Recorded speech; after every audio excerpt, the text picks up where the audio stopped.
Right, hello.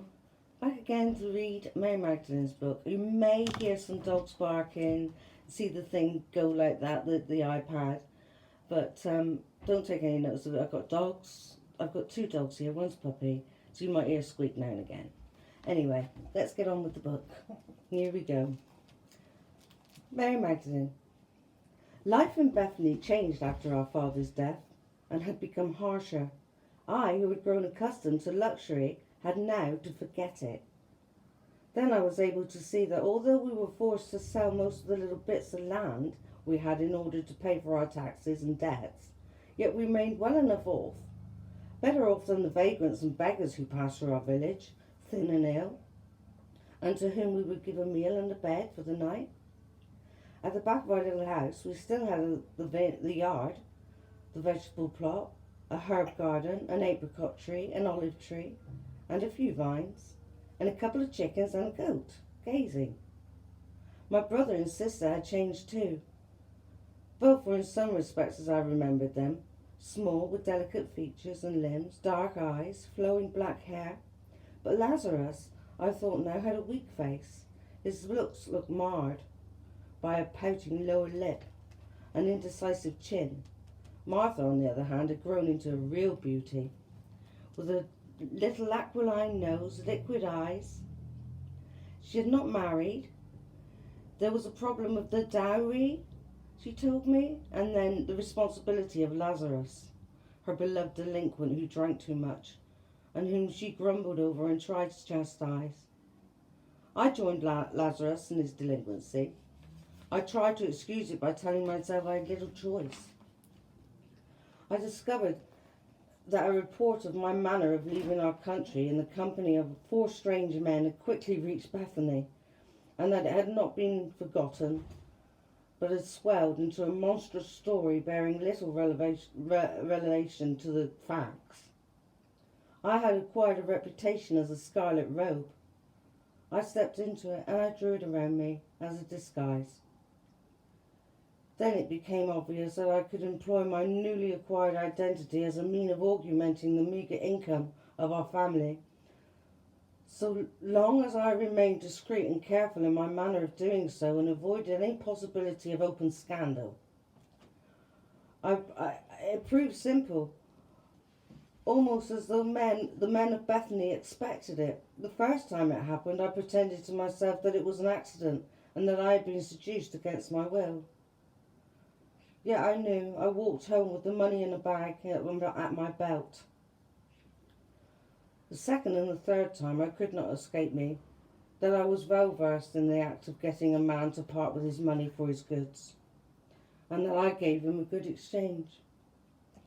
After that, I did it when I felt it was necessary, and thought little of it. Lazarus and I became truly kin, that we both caused our elder sister such bouts of sighing disapproval. But I did not ally myself with him. I felt angrily that I had to be strong in order to support him in his weaknesses.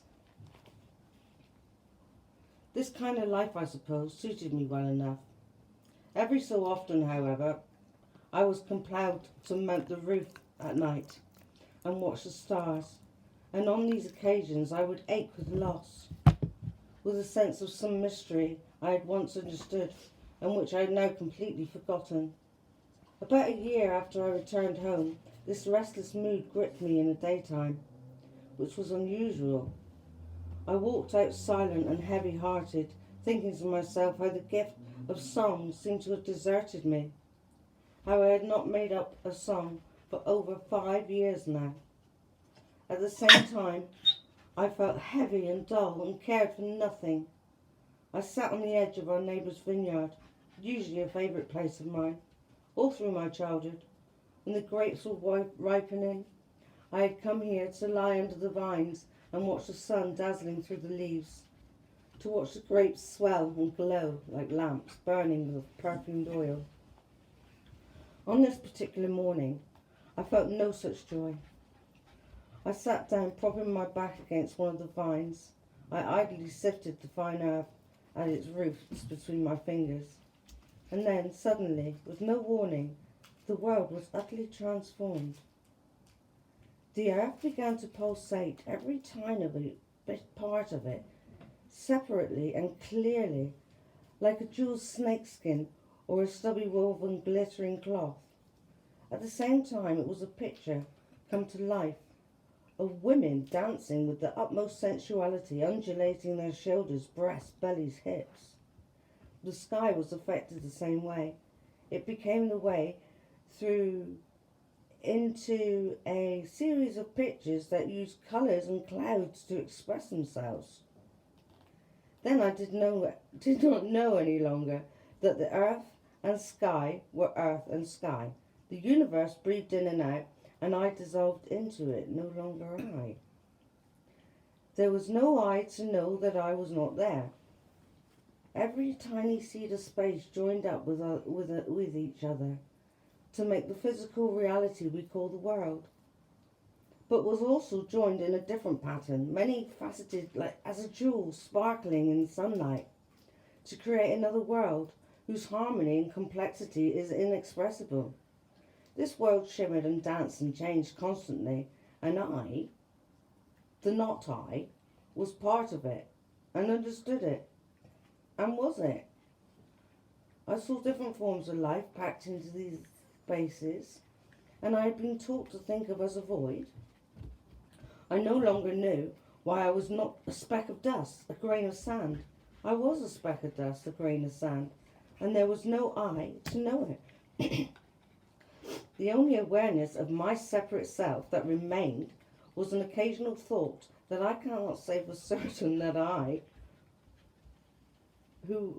that it was I who thought it, because I, insofar as I existed any more or could persuade myself there was an I, seemed to be no more than a thought passing through a mind.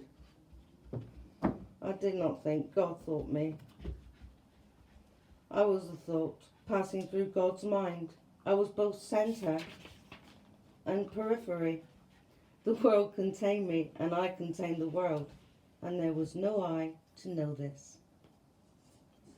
I cannot remember the experience, for to live it again would be to dissolve again, and to have no words.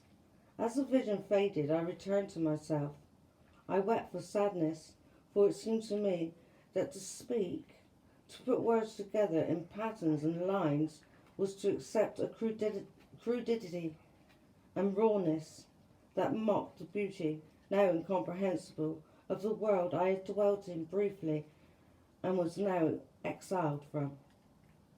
All I knew, as I awoke to my old self again, was that I must remember, as I moved through my daily life in the world, that the other world was always there, as close as my breath, and that this world was called real, in fact represented the seeds of creation, brutalized and misassembled, a travesty of the truth. I returned home suddenly, realizing that it was the springtime, so brief and so precious. It was impossible not to be joyful, seeing the young green shooting up everywhere, and leaves fresh and glossy, the fruit trees in bloom, and anemones small and bright in the grass. All afternoon I worked in the garden, then I began to prune the olive trees, watching with satisfaction as the branches, with their loads of sprouting grey-green, fell away from me under my knife, to lie in a springy mound on the earth, and wondering about the strange events of the morning. I stopped my singing and whistling when Martha came running out into the yard with a messenger's news. Lazarus has sent word home to Martha and me that he had a group of travellers in the tavern and was bringing them back to spend the night. We were to prepare them a place to sleep and a meal. Martha sighed. She never gave up hoping that Lazarus would learn to be a little more considerate and spare her. He was forever bringing his drinking companions home. They thumped the table with their old arguing until the bowls rattled on it, and then called for bread and olives and more wine. They treated Martha as their servant, and she let them do so. She feared our brother's violence, as she refused to lay the meagre contents of our larder before his friends. I often went hungry. I despised Lazarus, and he behaved like this. But I had no more power than my sister to stop him. I became practical instead. I pleasured more men so that we could buy the things that we lacked. The oil and the flour we did not manage to produce in sufficient quantities ourselves, the linen thread, the skins, the earthenware. They'll be here in an hour's time, Martha moaned, and we've got so little to eat. Seeing her wring her hands made me grow scornful and indifferent. I could not help this, and never intended it to happen, but something inside me always rose up in the protest whenever Martha flapped and lamented, as though my conscience, as though by consent we enacted a dialogue of two sisters, the one anxious and emotional and the other uncaring and cold. I was the housewifey devoted. The one housewifey, devoted and domestic, the other rude, graceless and indifferent. Of course, I thought my way superior, as I dare say she did hers. Certainly it was the way we got along together, with a good deal of affection mixed in between.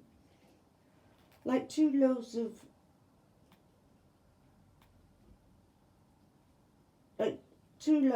I often thought, one salty and the other one sweet, yet from the same batch of dough.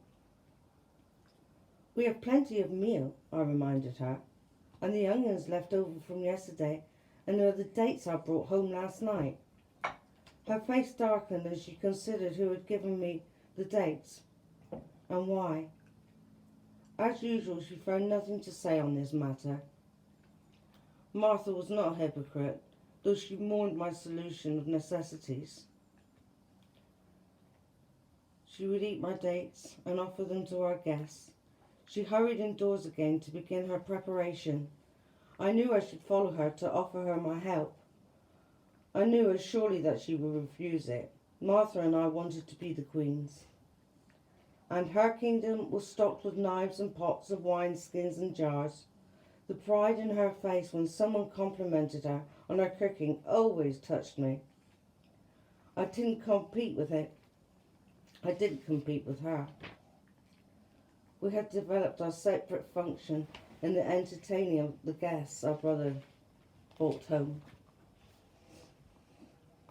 It saved trouble, and sometimes we even enjoyed it.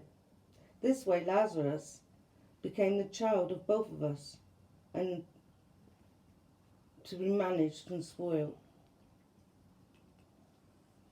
It was the same with the men I served. I anticipated their wants, I gratified them.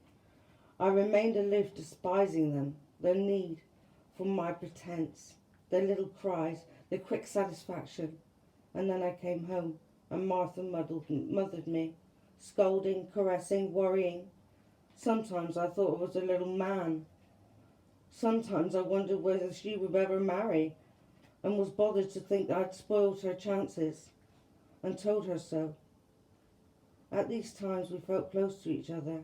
I rubbed her back, aching, after a long day of fetching and carrying water and scrubbing and cooking, or else she combed my tangled hair for me, and we discussed how life might be different. These times of intimacy were also dangerous, since they led to anger and regret, and so we soon ended them, with a mild quarrel perhaps, or a yawn indicating it was time to sleep.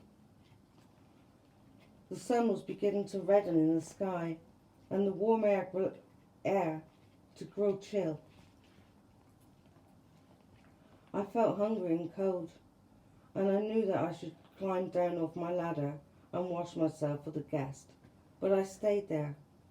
I stayed where I was, because what seemed to me a miracle, a song, had suddenly started to grow inside me.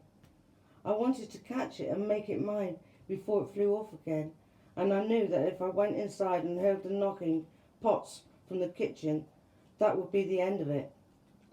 So I pulled my long hair down and wrapped it around my throat and shoulders as a scarf against the breeze that sprang up to mark the coming of the dusk, and stayed where I was, squatting on the top rung of the ladder, my back against the olive twisted trunk. I concentrated, opening myself to let the beginnings of a song emerge. Happy beyond measure, hardly daring to believe that the gift of song had returned to me after such a long absence. I breathed carefully and deeply, and then I sang it for myself, as I used to do 5 years before, in a low voice, repeating the music and the words over and over again until they were part of myself. As much as my long back and stubby nose were part of me. When I heard my dog bark and the courtyard gate creak, I stopped singing and climbed down the ladder in the blessed darkness, which hid me from the men whose voices I could hear greeting my sister. I stayed in the yard where we kept a large earthenware jar of water for washing our feet before we entered the house. I tipped water over myself, my head and hair and body, and dried myself with my sister's linen towel, which she kept there for guests. It was always my way to make myself clean and attractive for Lazarus and his friends. So I combed out my hair with my hands and fluffed it to tumble around my shoulders. I licked my fingers, smoothed down my eyebrows. I bit my lip, pinched my cheeks to make them pink, and then went inside. They were already gathered around the table, Lazarus and 3 strangers, Martha bending to place food for them. The little olive oil lamps were lit and sent warm glows over their faces into the sockets of eyes and cheeks. I was amazed at my brother's expression, rapt, tender, engaged. For once he was not drunk, but enthralled by something quite other than wine. This made me suspicious immediately, and I looked hard at his companions. There was a young one, a boy merely, with a mobile mouth which he tried to control and make severe, but which kept breaking into a smile. He was downy and soft, with eager hands toying the crust of bread, with his eyes fixed on the man who was speaking. There was another one who I knew for an enemy as soon as I glanced at him. I had met his type before. I knew his obsessive forehead and jaw, his clenched knuckled hands, his puritanical lips. He looked back at me and recognized me for what I was. I saw how he feared women like me, distrusted them. I looked at the man who was speaking. He seemed to me quite ugly, with a lined face and a big nose, a slightly haunched back. Then I became aware of the energy, of his energy. Energy that poured from him, from his eyes and his wide mouth, from the set of his long limbs. His gestures disconcerted me at first, and I realized why. He had the grace of a woman. The way he bent forward to listen, the way he used his hands, letting them point and fall and gesticulate. It seemed to me the way of a woman.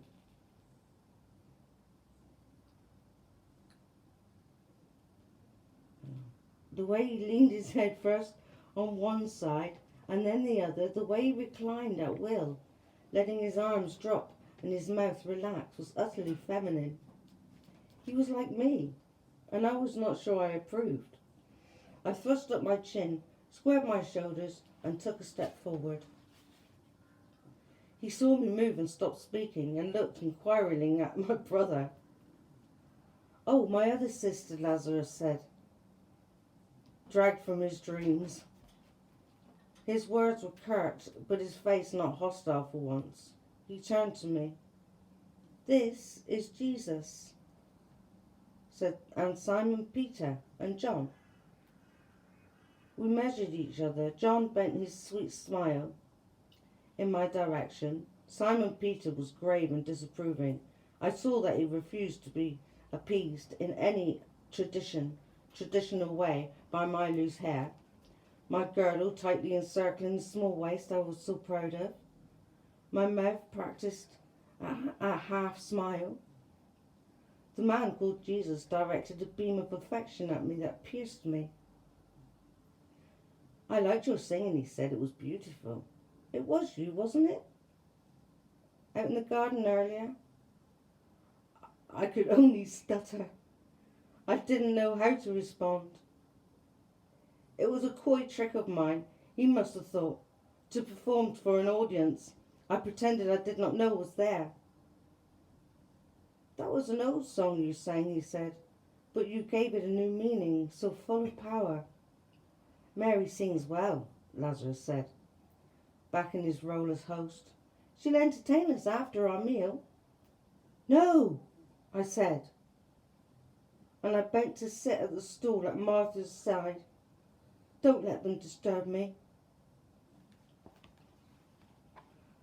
Lazarus flushed with anger then, but the boy John intervened and complimented him on his hospitality, so that he was forced to smile reluctantly, and the conversation flowed on again. Martha and I sat quietly together, listening and watching. It was good to be with her companionably, for once, sharing the same place. But soon she jumped up and began clearing plates and directing frowning glances at me.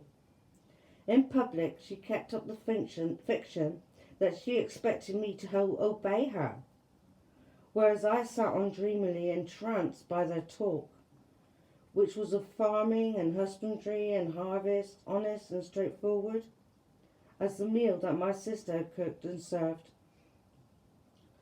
I did not want to leave it. I wanted neither to be the singer-hostess Lazarus expected, who would point her toe and pout her breasts and sing sweet suggestive songs, nor to silent housewife Martha yearned for, who would gain all her satisfaction from looking after others. That night I simply wanted to sit in that company of friends and listen to their talk. More than that, I wanted to join in, to talk of my life, our life, the harsh necessities that constrained us, the dreams we had of change. Martha saw that I was near betraying her, near revealing the things that I talked of when we were alone, and began to clatter dishes even more ferociously. Brother, she said to Lazarus, tell our sister to help me. Jesus seemed to assume she was addressing him. Let her be, he said mildly. Don't mind the clearing up, Martha. It's well for you, she astonished us all by her spitting. I'll do it later, when you're all asleep. Jesus began to laugh, and Martha saw that he was laughing at himself, not at her, and joined in. She sat back on her stool again, next to me, her face so beautiful with laughter, as she watched the men lumber to their feet and clumsily clear the table and pile the dishes, all the while looking to her for approval. After that evening, Jesus and his two friends came often to our house, apparently to talk to Lazarus, but just as often to talk to Martha. I kept a certain distance from them, unsure how they might disrupt our household. I knew our problems, that they were several, and mainly based on our poverty. But hadn't we found a way of dealing with them? It wasn't clear to me how these strangers might upset the pattern that we knew. For certainly both Lazarus and Martha were affected by Jesus' talk, and his silences, and his jokes, always ready to welcome him, to pull out the wine and sit down as friends. I hovered in the corner, suspicious, watching. Simon Peter, I knew, disapproved of me. Obviously, he had found out my way of life and had no pity for it. Not that I wanted that, but it piqued me. More, it angered me. His scorn of what I represented, and I fought back in the only ways I knew, pulling my hair forward over my shoulders in the lamplight, letting him see the lift of my profile, of my breast. A certain grudging respect grew in me as he continued to hold off, even though I knew he despised me. He talked sometimes of his wife and family and his old life with them as a fisherman, and it was clear to me how much he often missed them. The boy John was like a younger brother for all of us. He hero worshipped Jesus, always sat next to him, often held hands with him. Jesus in turn treated him with respect and gentleness, reserving his teasing for the prickly Peter. For Lazarus and Martha, me, he left alone, sensing that I wished it, and I began to like him for this. I began to want to make friends with him, as the others had, and it had never before occurred to me that a woman could be friends with a man. Martha and Lazarus, I saw, were able to make use of the customs our people had. My sister offered food and drink to the travellers, and so could extend this to a deeper hospitality. My brother was able to meet other men outside our house and invite them home, whereas I felt awkward, slipping between two worlds, in neither of which I felt fully at ease. Nor did I want to be importunate, to become a burden. Jesus, I saw, drew people to him, just as the sun draws out moisture from plants. There was always a greedy group around him, I soon learned, whether of men in the tavern or in our house, or of women at the well, where he sat there at early evening and spoke to all who came, or of the children who flocked up from the stories and riddles and games he offered. There were many like him. We were used to itinerant self-styled prophets or messiahs or teachers passing through, all of whom paid for a meal or a bed with a sermon or a song or a story. Our priests didn't like it. They were forever warning us of the dangers of upstart heathens preaching blasphemy and revolution.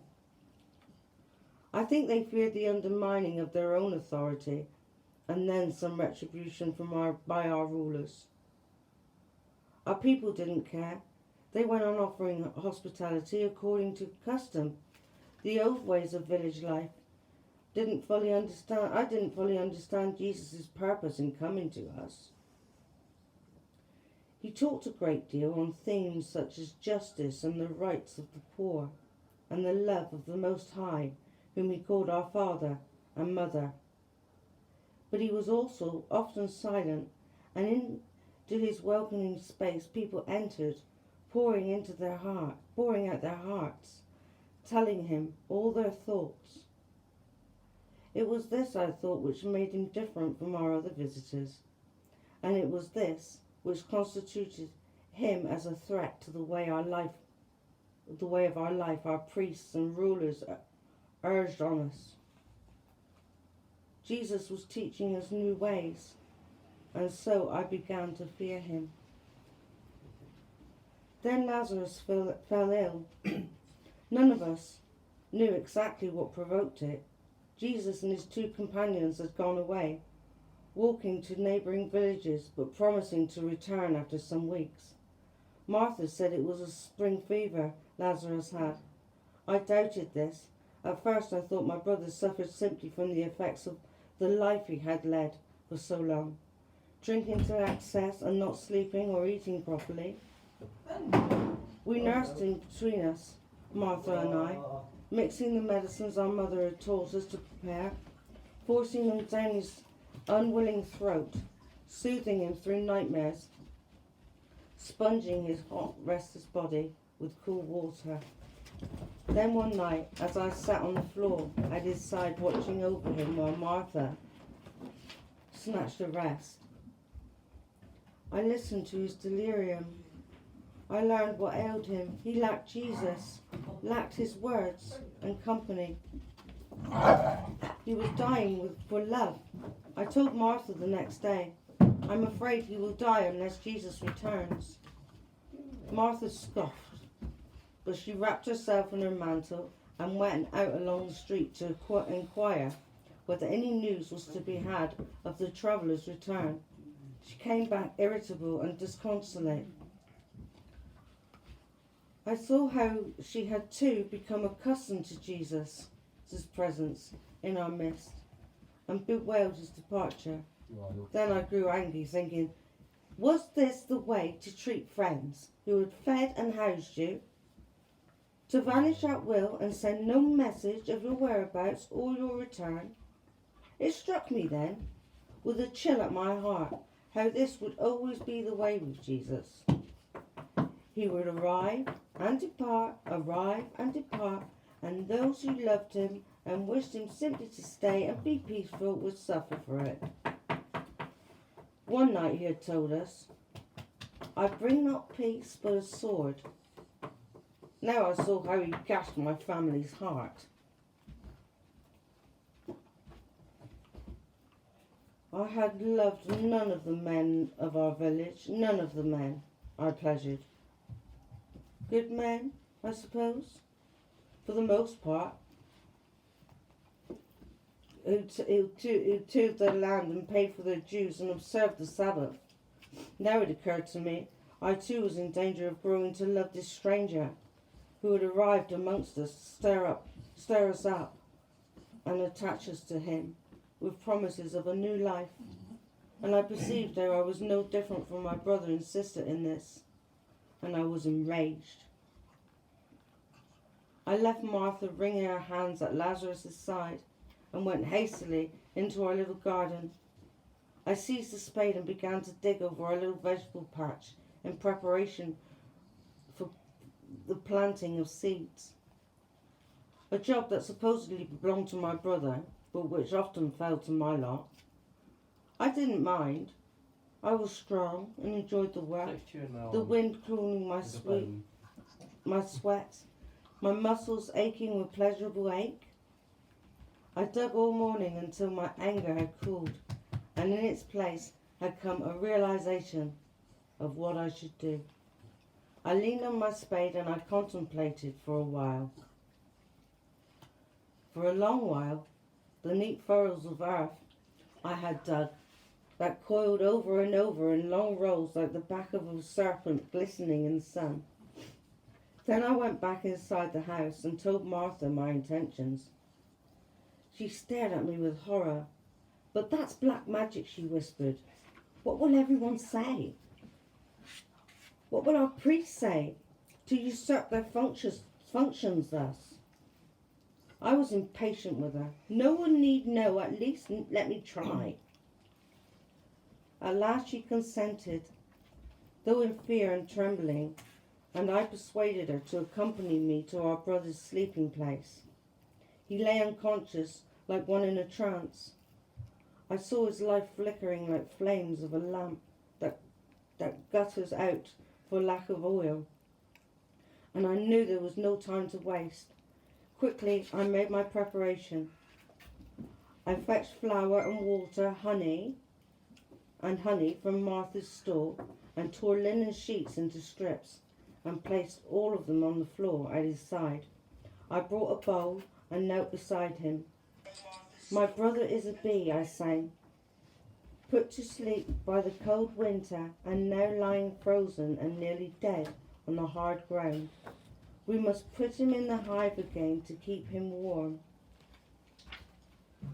I smeared his nostril and lips and hands and with honey, and prayed over him in a low voice, using the incantations that Sibylla's slaves had taught me. My brother is the flower, I sang, not yet mixed with water and yeast, and so not able to rise. We must put the bread in the oven's heat so that he may rise. I made a poultice of water and flour, mixing it with my hands and spreading it over his chest. Here is the heat, I sang, and here is the yeast. I breathed on him 3 times, on his mouth and eyes, and prayed again. Then I folded his arms across his chest and bound him firmly in the linen strips.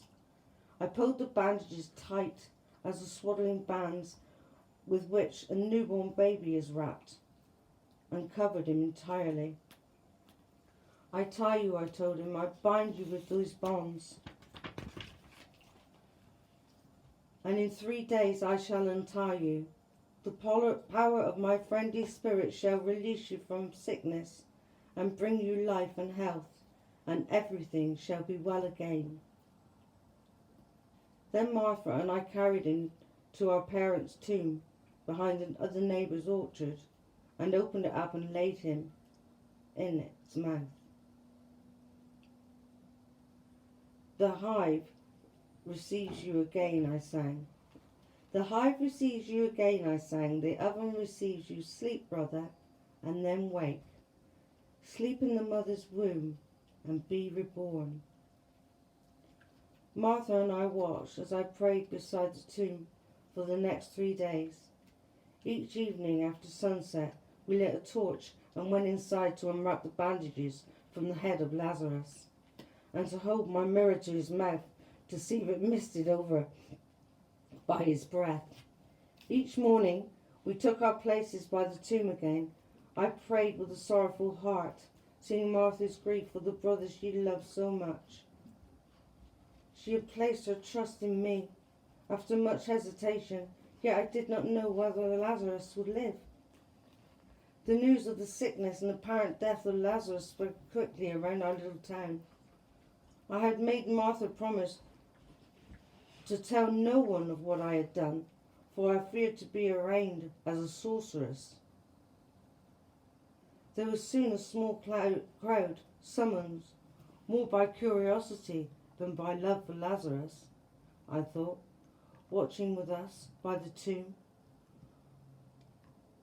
Why do you not summon the priests, we were constantly asked, and begin the proper funeral? We are waiting, was all Martha and I would reply. So the rumours began. They are waiting for Jesus of Nazareth to return, people whispered in the hope of a miracle. For the fame of the act of Jesus had spread widely and was now discussed even by those who had not previously listened to his teachings while he was in Bethany. We had not seen him perform miracles with our own eyes, but suddenly there were plenty to attest to how he had made the blind see, the dumb speak, and the lame walk. He came on the 3rd day, weary and sick at heart. I felt Martha and the group of neighbours by the tomb. I left Martha and a group of neighbours by the tomb and came back to the house to try to refresh myself. I poured water over my head and washed my hair. I put on clean clothes and then went on up to the roof to sit there in the hot afternoon and let my hair dry. He was there behind me, yet I never heard him come up from the outside, stare from the yard. Mary, he said, and I turned. He was thinner, almost gaunt, and stooped with tiredness. His face was brown with walking in the fierce spring sun, and I saw how his feet were covered with dust, how there were raw red blisters on his big toes, whereas the sandals had chapped. Tenderness rose up within me, though I willed it not to, and I stood up and went forwards to greet him. He held me against him, and I smelt his sweet and hot skin. His tongue, gently exploring my mouth, was one of the sweetest and sharpest pleasures I have ever known, and he held me more tightly as he felt me opening to him. My hands clenched into fists then, and I beat at his chest with my knuckles. You shouldn't have gone away, and you should wash your filthy feet before you come up to the roof. In the middle of my reluctant great joy, I remembered my poor brother lying like one dead in the tomb below, and was filled with shame and thrust Jesus away from me. Lazarus, I accused him, has been ill ever since you left, and it's all your fault. Martha too has been near sick with worry. Where are they? He asked. Let us go to them. I was compelled to tell him what I had done. John and Simon Peter and some of the other disciples, whose names I do not know, joined us, and all listened in silence to my account. When I had finished speaking, I saw the doubts on their faces. Did you do this in my name and in my Father's name? Jesus asked. No, I felt forced to answer, and watched a shiver that ran through them. Jesus took me by the hand. What else have you got to tell me, Mary? He asked. Your God and my God, I blurted, are the same. What I have done, I did in the name of God, who has many names. Then let us go down and see Lazarus, Jesus said. We forced a way through the crowd and came up to Martha, who burst out sobbing when she saw that Jesus had arrived at last. If you had been here, she wept, this would not have happened. Jesus put his arms around her, comforting her until her tears stopped. Everyone was very still. No one spoke. Go into the tomb, Jesus instructed John, and loosen the grave clothes. John disappeared. Lazarus! Jesus roared, come forth! Everyone jumped at the thunder and crackled in his voice. Sweat prickled my scalp and my hair all over again and ran along the palms of my hand. Lazarus came out of the tomb, the bandages trailing from his limbs. He staggered a little, and the boy John walked with him and held him up. All of us released our breath together. It seemed that with a great babbling of amazement burst out.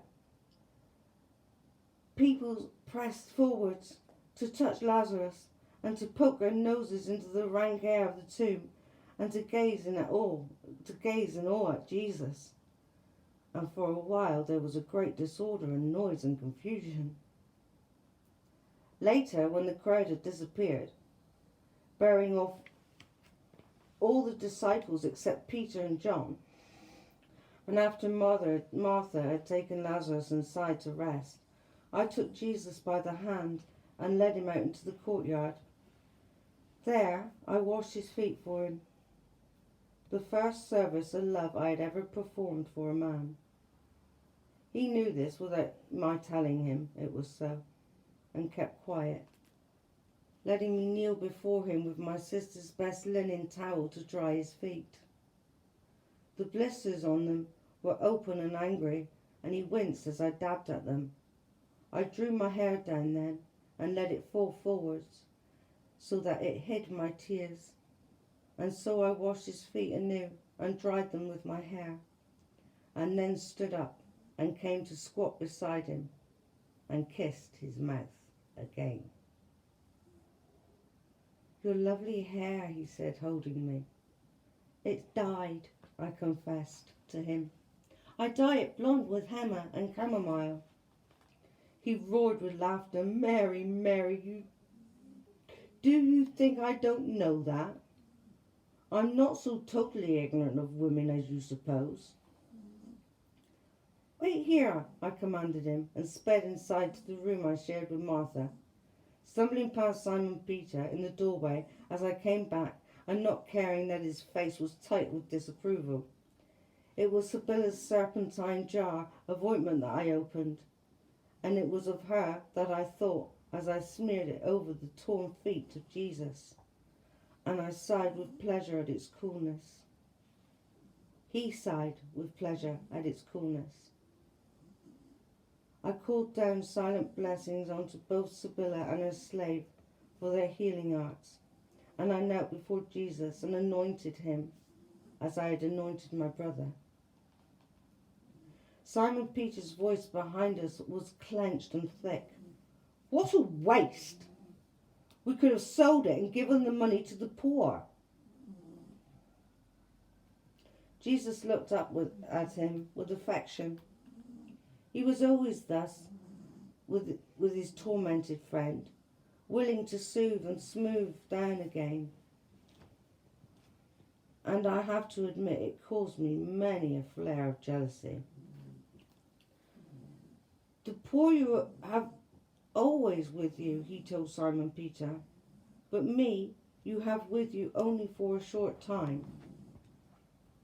I didn't want to hear these words, and nor did the ex-fisherman.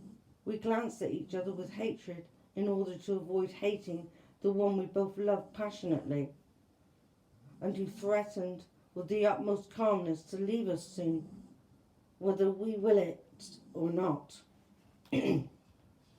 That night I lay with Jesus in the room Martha gave to him, Lazarus's room. My brothers slept with the other two outside, up on the roof, without demur, and Martha retired to sleep alone. She made no fuss whatsoever at discovering that I did not intend to accompany her, and I loved her for that.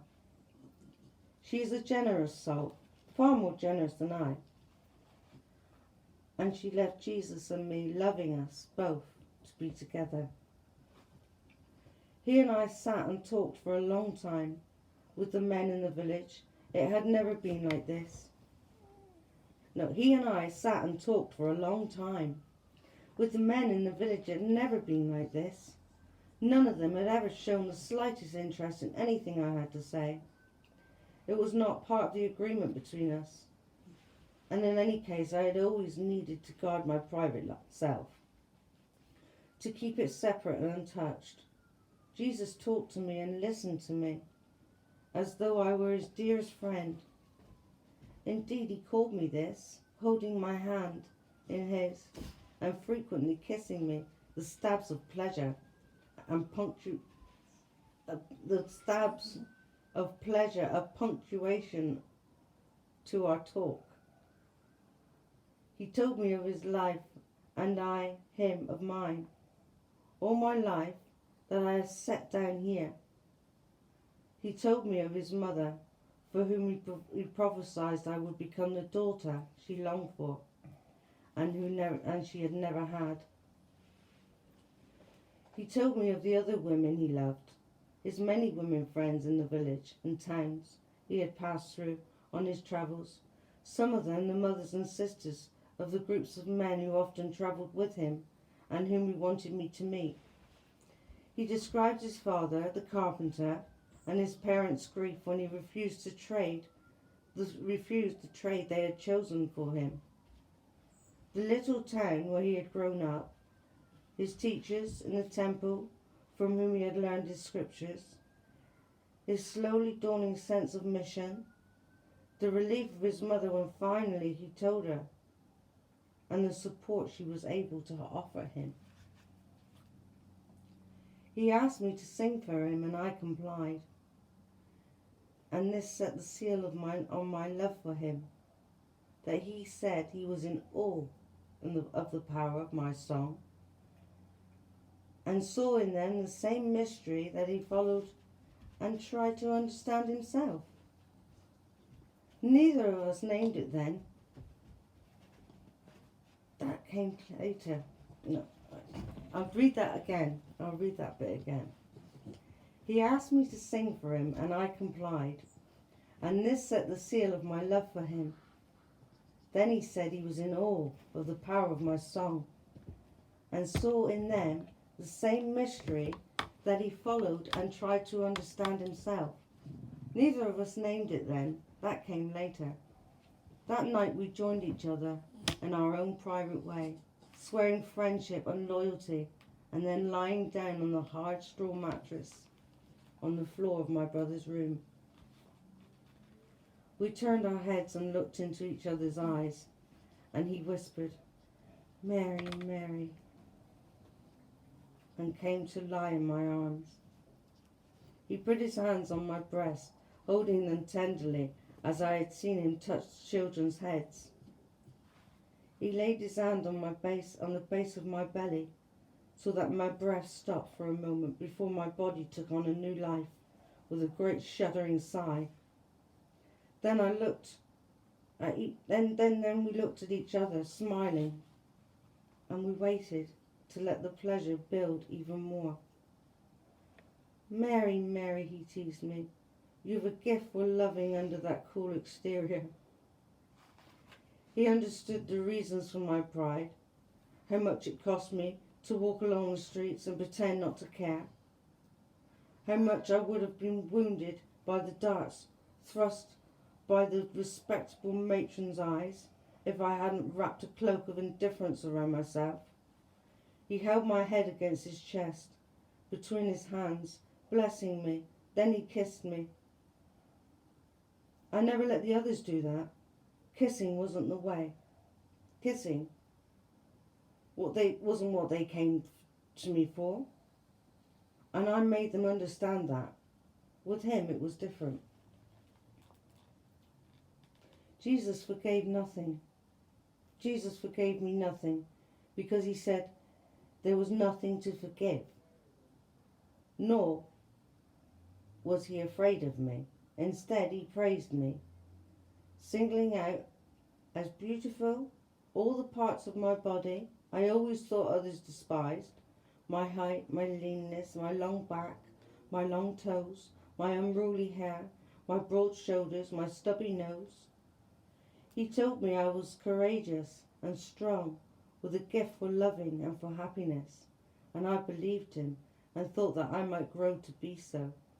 And he listened seriously to everything that I said. He made me rock with laughter at his jokes. He played with me, and we were children and animals together.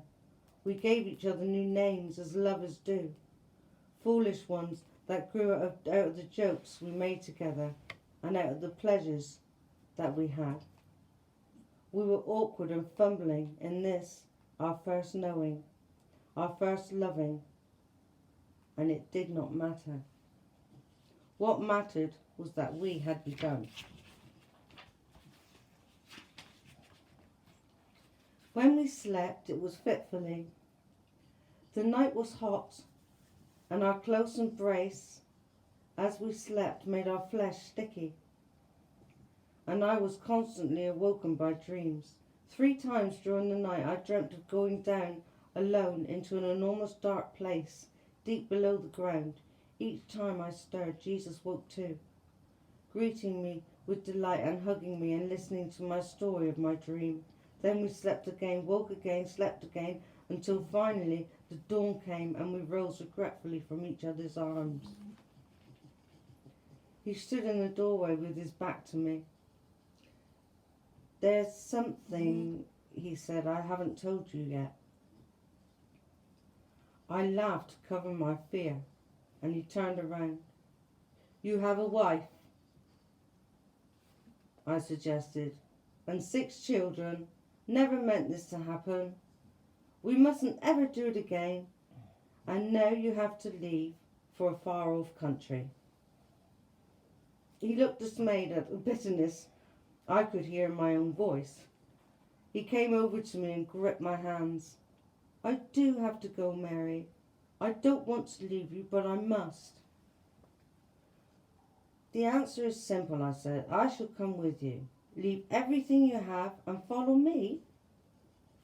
That's what you have been telling us these past days, isn't it? I shall become a disciple too. I'm coming with you. He did not argue with me. I think he was glad. He went out and told Martha and Lazarus. I shall accompany you, my sisters, said too. I too desire to become a disciple. I too, Lazarus cried. I too. No, Martha said. You are not yet fully recovered from your illness. You must stay behind. And besides, who will safeguard our house and property if you do not? I stared at my sister in wonder, For the first time that I could remember, I heard her claiming something for herself. I had to smile too at her practicality and logic. She gave Lazarus no time to question her decision, but began energetically to fill a bag with food for the journey ahead. Jesus moved a little apart with Lazarus and embraced him lovingly, and then talked to him in a low voice. I will take care of both of them, I heard him promise, and we shall return in time for the Passover next year. An hour later, we left the house, and we did not look back. That's the end of chapter 2. Next time, I'll read chapter 3.